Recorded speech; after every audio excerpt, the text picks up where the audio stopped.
अस्सलाम वालेकुम गाइस, मैं हूं Faraz and welcome to fifth tutorial of JavaScript programming. Last video में हमने फंक्शंस डिस्कस किए थे जिसमें सिंपल फंक्शंस बनाए थे। फंक्शन बनाने का तरीका ये होता है कि आप इसमें फंक्शन कीवर्ड यूज़ करते हैं जो कि जावास्क्रिप्ट का इंटरनल वर्ड है। आप इसके अलावा कोई और वर्ड नहीं यूज़ कर सकते। तो आप फंक्शन लिखेंगे, फिर उसके बाद आप अपनी मर्ज़ी का कोई नाम लिखेंगे यहाँ पे, फिर पैरेंथेसिस डाल के उसमें पैरामीटर्स पास करेंगे। पैरामीटर्स मतलब उसके अंदर कोई वेरिएबल डिक्लेयर करने हुए तो वो आप कर लेंगे। और फिर उसके बाद कर्ली ब्रैकेट्स हैं जो कि इस फंक्शन की बॉडी है। बॉडी मतलब जो एग्जीक्यूट होगी, जो कि ये फंक्शन कॉल करने से आपका जो रिज़ल्ट आएगा वो इसके अंदर लिखा होगा। तो ये फंक्शन आप काफ़ी बार यूज़ करेंगे, जावास्क्रिप्ट में काफ़ी जगहों पे इस्तेमाल होगा और बहुत ज़्यादा इस्तेमाल होगा। तो आप फंक्शन को बनाने का एक सिंपल जो सिंटैक्स है वो सीख लें। और इसमें मैं एक एग्ज़ाम्पल एक और बना देता हूँ। फॉर एग्ज़ाम्पल ये तो सिंपल ऐड, सब्ट्रैक्ट, मल्टीप्लाई ये चीज़ें हैं। तो आप अपनी मर्ज़ी का एक फ़ंक्शन बना के टेस्ट भी कर लें। ये किस्म का आप असाइनमेंट समझ लें। आप एक फ़ंक्शन बनाएँ जो कि आपने उससे कोई रिज़ल्ट निकलवाना है। फॉर एग्ज़ाम्पल मैं एक फ़ंक्शन बनाता हूँ कोई कन्वर्जन का, कन्वर्ट केजी टू एलबी। तो मैं किलोग्राम्स को पाउंड्स में कन्वर्ट करता हूँ। आप इसको कर सकते हैं कोई और करेंसी टू किसी और करेंसी में कन्वर्ट करना, डॉलर टू यूरो वगैरह, इस तरह के फंक्शन भी बना सकते हैं। तो मैं इसमें एक नंबर पास करूँगा जो कि किलो की वैल्यू होगी। तो मैं इसमें लिख लूँगा कोई केजी, तो जो भी हुआ इसमें, और रिटर्न करूँगा directly KG 1 KG is equal to 2.2 pounds. तो केजी को मल्टीप्लाई करेंगे 2.2 के साथ। आप अपनी मर्ज़ी का कोई भी फार्मूला बना सकते हैं और टेस्ट कर सकते हैं कि ये काम करता है कि नहीं करता। गूगल पे आप देख लें, जितने भी कन्वर्टर्स ऑलरेडी अवेलेबल हैं, एमबीज़ टू जीबी या जीबी टू किलोबाइट्स, टेराबाइट्स, इस तरह के फंक्शन आप ट्राई कर सकते हैं। ये छोटे-छोटे फंक्शन होते हैं जो कि काफ़ी काम भी आ सकते हैं आपके। आप कोई कन्वर्टर बना सकते हैं जो कि हर किस्म के फंक्शन को कन्वर्ट कर सकता है। तो ये मैं कॉपी करता हूँ, पेस्ट किया। कितने किलोज़ हैं? 1 केजी, ट्राई करते हैं। 2.2 पाउंड्स हो गए। 2 केजीज़ 4.4 हो गया। तो ये अब हमारा किलोग्राम टू पाउंड का कन्वर्टर बन गया। आप इसी तरह पाउंड टू केजी भी बना सकते हैं। तो ये था अब तक का जितना हमने काम किया है उसमें फंक्शंस, वेरिएबल्स, ऑपरेटर्स, ये सारे हमने इसमें यूज़ कर लिए। जो नेक्स्ट आज हम इस वीडियो में जिस चीज़ पे बात करेंगे वो है कंडीशंस। तो कंडीशंस हमारे पास जावास्क्रिप्ट और बाकी जितने भी हमारे जो लैंग्वेजेस हैं, सी प्लस प्लस हो गया, पीएचपी हो गया, ऑलमोस्ट सब में एक ही तरह के सिंटैक्स है। तो अगर आपने कोई और प्रोग्रामिंग लैंग्वेजेस में काम किया हुआ है तो आप आसानी से समझ सकते हैं। अगर नहीं किया हुआ तो सिंपल सिंटैक्स है। आपने लिखना है इफ़, जो कि कीवर्ड है। जिस तरह फंक्शन एक कीवर्ड है, जिस तरह var एक कीवर्ड है, जिस तरह let या const एक कीवर्ड है, उसी तरह if एक कीवर्ड है। if और फिर उसके बाद आप जिस तरह फंक्शन डिक्लेयर करते हैं उसी तरह आप डायरेक्टली, क्योंकि नाम की ज़रूरत नहीं होती, तो आप इसमें एक पैरेंथेसिस डालेंगे और फिर उसके अंदर आपने कंडीशन लिखनी होती है कि क्या होना चाहिए। मैं सिर्फ आपको सिंटैक्स बता रहा हूँ फ़िलहाल। और फिर उसके बाद एक बॉडी होती है। आप को अगर ये याद नहीं रहता तो याद करने का तरीका ये है कि फंक्शन भी ऑलमोस्ट सेम तरीके से हम लिखते हैं। फंक्शन, फिर उसमें नाम लिखते हैं और फिर पैरेंथेसिस होती है, फिर बॉडी होती है जो कि कर्ली ब्रैकेट्स में लिखते हैं। तो एग्जैक्टली वही चीज़ है, बस नाम नहीं है उसमें और कीवर्ड डिफरेंट हैं। यहाँ पे फंक्शन है, यहाँ पे इफ़ है। तो अगर आप ये रिमूव करें ऑलमोस्ट वही चीज़ है, just so that you can remember how to use it. तो ये हमारे पास इफ़ कंडीशन इस तरह लिखा जाता है। तो कंडीशन के अंदर हमने इससे पहले कंडीशनल ऑपरेटर्स किए थे, कंपैरिजन ऑपरेटर्स जिसको हम कहते हैं। कंपैरिजन ऑपरेटर्स में डबल इक्वल और ट्रिपल इक्वल या not equal to greater than, equal, greater than या लेस देन, ये अगर आपको याद आया हो तो इसमें हम वो लिखते हैं। तो फॉर एग्ज़ाम्पल हम कहते हैं कि इज़ 10 ग्रेटर देन 9, ये हमारी एक कंडीशन है यहाँ पे। तो इस तरह के आप फर्दर और कंडीशन लिख सकते हैं जो कि रिजल्टिंग इसका क्या होता है, इज़ 10 ग्रेटर देन 9, आइए आप खुद सोचें, इज़ 10 ग्रेटर देन 9, यस, तो इसका मतलब ये ट्रू आएगा। तो इसके अंदर हम लिख सकते हैं console.log yes it's yes 10 is greater than 9। let's see, check करते हैं क्या प्रिंट होता है, यस 10 इज ग्रेटर देन 9। लेकिन अगर हम यहाँ पे कुछ और लिखते हैं, जिस तरह 10 इज लेस देन कर देते हैं, 10 इज लेस देन 9, तो क्या होना चाहिए, यहाँ पे नहीं आना चाहिए ना, तो यहाँ पे लिख लेते हैं कुछ और, 9 इज ग्रेटर देन 10। ठीक है, अब 10 लेस नहीं है 9 से, ठीक है, 9 ग्रेटर है। तो आप जब नेक्स्ट फर्दर मैं कंफ्यूज नहीं करता, एक काम करते हैं कि यहाँ पे एग्जैक्टली ऐसे लिख लेते हैं कि 10 इज ग्रेटर देन 9, तो 10 इज ग्रेटर देन 9। फिर यहाँ पे हम एक और वेरिएबल लिख लेते हैं, कोई और वैल्यू हुई कि 10 इज इक्वल टू 10। तो ये अभी थोड़ी देर में हम वेरिएबल में कन्वर्ट करेंगे ताकि समझने में आसानी हो। सो 10 इज इक्वल टू 10, देखते हैं क्या क्या प्रिंट होता है। So 10 is greater than 9 and 10 is equal to 10। अब एक एग्जांपल लेते हैं। फॉर एग्जांपल हमारे एक यूज़र है, उसका एज है 18, ठीक है। फिर हम एक कंडीशन लगाते हैं एज पे, तो 10 की जगह हम एज लिखेंगे, इज एज ग्रेटर देन 18। अगर एज 18 से ऊपर है तो the user is an adult, ठीक है। अगर एज इज इक्वल टू या लेस देन कर लेते हैं, लेस देन 18 है,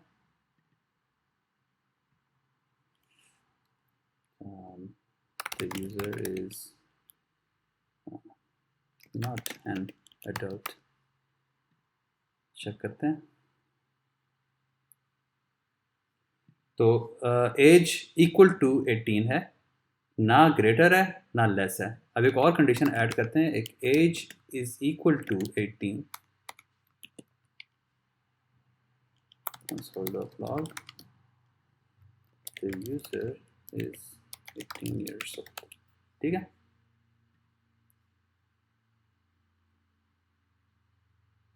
यूजर 18 years old। फिर अगर आपको ये नहीं चाहिए, इसकी जगह आप simple greater than equal to लगा सकते हैं, ठीक है। एज इज ग्रेटर देन और इक्वल टू, ग्रेटर देन और equal to 18, the user is an adult, ठीक है। और अगर लेस देन है तो फिर ये तो हमने ग्रेटर देन इक्वल टू में लिखा हुआ है और ये वाला हमने लेस देन में लिखा हुआ है। इससे अच्छा है कि आप एक और कंडीशन, एक और कीवर्ड ऐड कर लें, एल्स। तो एल्स ये होगा कि अगर ये फॉल्स हो जाए, अगर ग्रेटर देन इक्वल टू ना हो, तो फिर ये एग्जीक्यूट हो इसके बाद, ठीक है। User is an adult execute हो रहा है। मैं यहाँ पे चेंज करता हूँ 17, जो कि age will not be greater than equal to 18, तो किधर जाएगा, एल्स में, user is not an adult. तो हमारे पास वैल्यूज़ इस तरह, मतलब कंडीशन हम इस तरह यूज़ कर सकते हैं। फर्दर मोर आप इसमें कंसोल की जगह कुछ और ऑपरेशंस कर सकते हैं। लेट्स से हम कोई वेरिएबल डिक्लेयर करते हैं कि इज़ एडल्ट, और हम बाय डिफ़ॉल्ट इसको फॉल्स कर देते हैं कि अभी एडल्ट नहीं है कोई। तो यहाँ पे हम कर देते हैं is adult is equal to true. अगर 18 पे है तो हम वेरिएबल चेंज कर देते हैं कि is adult is equal to true. वरना फिर हम कर देते हैं it's adult is equal to false. तो हटाया और फिर हम यहाँ पे console.log इज adult लिख लेते हैं, false is not an adult। फिर हम इसको 20 कर दें, ट्रू। तो इस तरह हम कंडीशंस लिख सकते हैं, इसी तरह हम वेरिएबल्स में असाइन कर सकते हैं। और ये सिंपल है, एक इफ़ कंडीशन है जिसमें कीवर्ड है, फिर एक कंडीशन जहाँ पे लिखा जाता है वो जगह है। ये जगह हमेशा कोई ट्रू या फॉल्स, कोई बूलियन वैल्यू रिटर्न करनी चाहिए। आप सिंपल ट्रू भी लिख सकते हैं यहाँ पे, लेकिन यहाँ पे कोई कंडीशन होनी चाहिए कि कि वो रिजल्टिंग उसकी जो वैल्यू हो वो एक बूलियन हो, या ट्रू हो या फॉल्स हो। तो ये वैल्यू यहाँ पे होनी चाहिए। अगर इधर से अगर यहाँ पे ट्रू ना आए, इसका रिजल्टिंग आंसर ट्रू ना हो, तो ये एग्जीक्यूट हो जाए। लेकिन अगर हमें एक सेट ऑफ एज चाहिए, कोई रेंजेस हमने चेक करनी है कि ये हम हटा देते हैं, दोबारा से लॉग पे आ जाते हैं ताकि आसानी हो समझने में। अगर एज इज से स्टार्ट से लेते हैं less than 20, console.log user is a teenager, ठीक है। लेकिन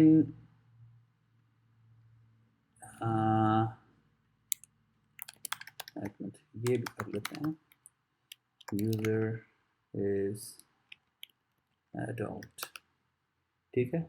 अब यहाँ पे एक और हम कंडीशन भी ऐड कर सकते हैं। इफ़ कंडीशन में होता है एल्स इफ़।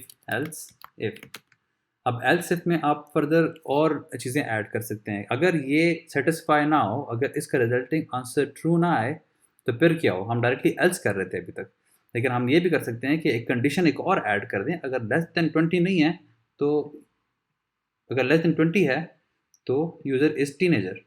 अगर लेस देन कुछ और कर लेते हैं कि एज इज़ लेस देन 30, तो हम कुछ और ऐड कर सकते हैं, user is an adult,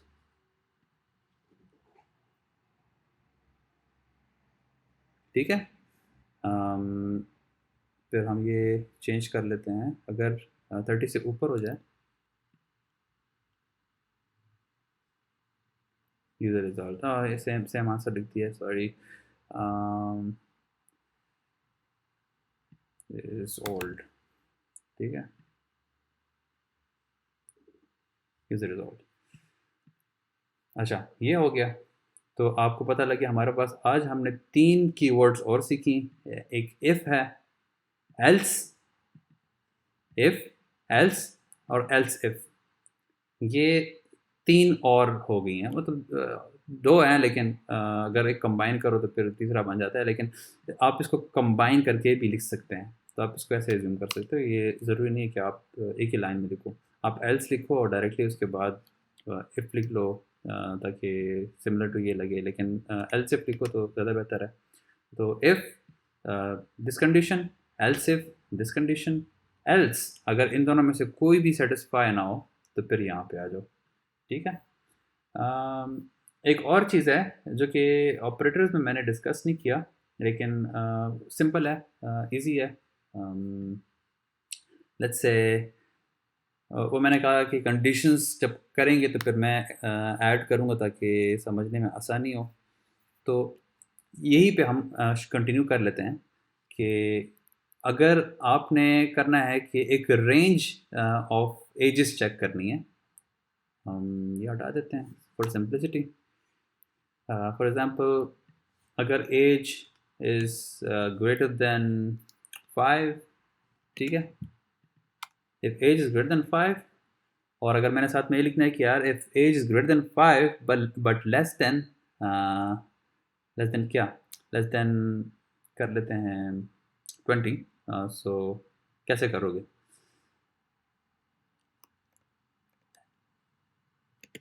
ampersand, ampersand का निशान जो होता है ये एक आप कंट्रोल 7 अगर दबाएंगे तो आपको नज़र आएगा, ये एंड का निशान है। तो जावास्क्रिप्ट में 2 बार एंड एम्परसेंड लिखने से ये एंड बन जाता है। तो ये दोनों इक्वल करने के लिए मतलब इस दोनों साइड्स पे डिफरेंट कंडीशन ऐड करने के लिए, if age is less than 20, तो अगर एज की वैल्यू ग्रेटर है 5 से और एज की वैल्यू लेस देन है 20 से, तो फिर हम उसको टीनेजर कंसिडर करेंगे। इसको 13 वाला टीनेजर होता है। ओके, यूज़र, हाँ एज, ऑब्वियसली एज की वैल्यू कम है,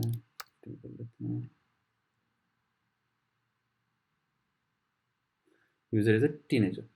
तो अब 13 और 20 के बीच में अगर कोई आएगा तो उसको हम टीनेजर कंसिडर करेंगे। तो कैसे होता है? एज इज़ ग्रेटर देन 13, जिस तरह हम ऑलरेडी कंडीशन डिफाइन कर रहे थे, उसमें हम कंडीशन बता रहे थे कि something is greater than something is equal to, तो हम उसी तरह सेम 2 बार यहाँ पे लिख रहे हैं, लेकिन बीच में हमने एक एंड डाल दिया, इसका मतलब एंड है, and if age is greater than 13 and age is less than 20, तो एंड को हम 2 एम्परसेंड का जो साइन है इससे लिखते हैं।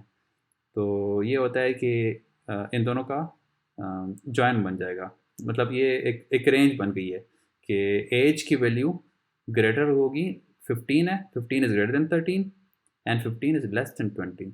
सो ये पूरी जो वैल्यू है ये ट्रू हो गई है। इसको हम यहाँ पे प्रिंट कर लेते हैं, कमेंट करके मैं यहाँ console.log करता हूँ, age is greater than 13, age is less than 20, इसकी वैल्यू ट्रू आएगी। सी, तो इसका मतलब है कि ये जो इफ़ है इसके अंदर यहाँ पे इसका जो रिज़ल्ट है वो ट्रू आता है, जो कि कैलकुलेशन के बाद जावास्क्रिप्ट कंसिडर करता है इसको ट्रू। तो अगर वो ट्रू आ गया तो फिर वो कंसोल कर लेगा। इसी तरह आप दोबारा एल्स इफ़ में कोई और रेंज डाल सकते हैं।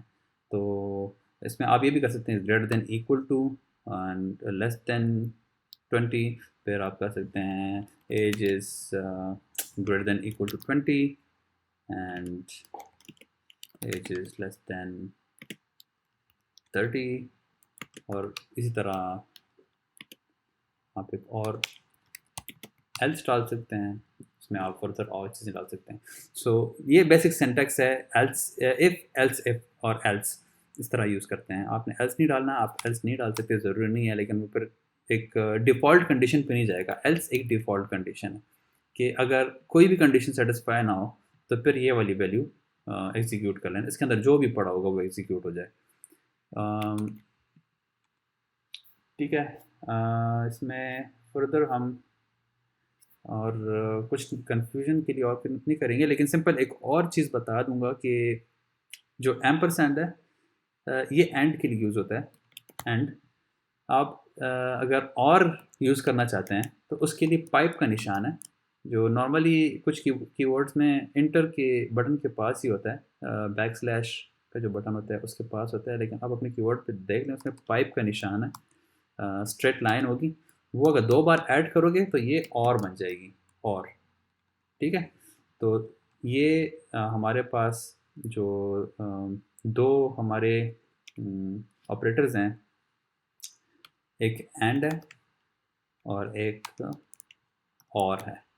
तो ये आपको याद रखने पड़ेंगे कि ये एज एन एंड यूज़ होता है और ये एज एन और यूज़ होता है। बाकी इस पर प्रैक्टिस करें और मुझे कमेंट में बताएं कुछ समझ ना आए, अगर मैं कुछ ज़्यादा तेज़ गया हूँ इस वीडियो में तो वो भी मुझे बताएं, ताकि मैं दोबारा कोई और वीडियो बना के इसको फर्दर एक्सप्लेन कर सकूँ। इस चीज़ की कमेंट समझ ना आई हो तो कमेंट कर लें।